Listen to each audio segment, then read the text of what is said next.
Hello and welcome to this video where I'm going to look at finding some key pieces in quadratic functions.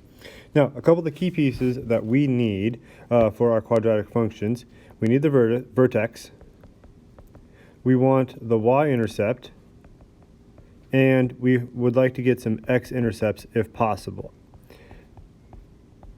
And odds are if we have these, we have plenty of points that will then help us graph the function a little bit later on. So let's take a look at our first one. Right off the bat, I do know what my y-intercept is, and that's going to be 7. So that's the easy one. For the x-intercept, what I want to do is set this equal to 0. So x-intercept, I'm going to go x squared plus 8x plus 7 equal to 0, and then I'm going to solve it.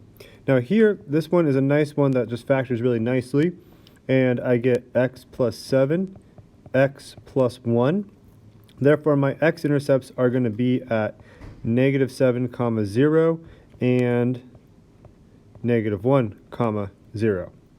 So I found my x-intercepts. Finally, I need to find my vertex. Now in standard form, that's not as easy as I hope it would be, but it's doable. We have to use -b over 2a and then f of -b over 2a. And so my a, b, that comes from the standard form of the quadratic, so there's a and there's b. My -b over 2a is going to be -8 over 2 times 1. In other words, it's going to be -4.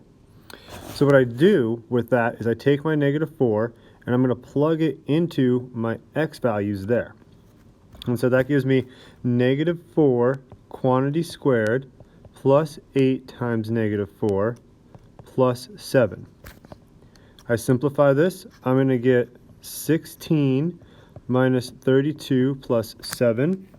That's -16 plus 7, which is equal to -9. Therefore, my vertex is going to be -4, -9. And there we go. That's how we find some crucial pieces of information from a quadratic function. Now, I'm going to do a similar one. So let me just kind of clean that up a little bit so I have some space, but with different numbers and maybe a little bit more advanced.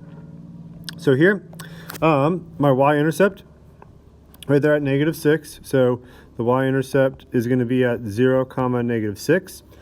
Excuse me. For the x-intercepts, I'm going to work on setting it equal to 0. So 0 equals -2 x squared plus 8x minus 6.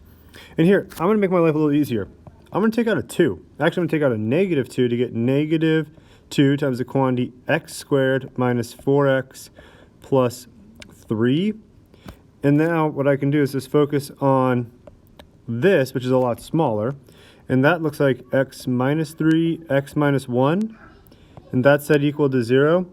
Therefore, my x-intercepts are going to be at, oops, not -3, +3, 0. And 1, 0. Now, for the vertex, I'm going to use the similar trick I used before, -b over 2a. So -b is -8 all over 2 times -2. That's -8 over -4, which is equal to +2. Now, what I can do is take this and plug it into the function, see what I get. So let me see here. That's going to be -2 times 2 squared plus 8 times 2 minus 6. And so let's see here. So this is 4 times -2 is -8 plus 16 minus 6. And so that appears to be giving me, let's see here, so that's 8 minus 6, which is equal to 2.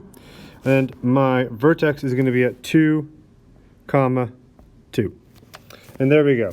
That's how we find crucial pieces of information from functions, quadratic functions in standard form.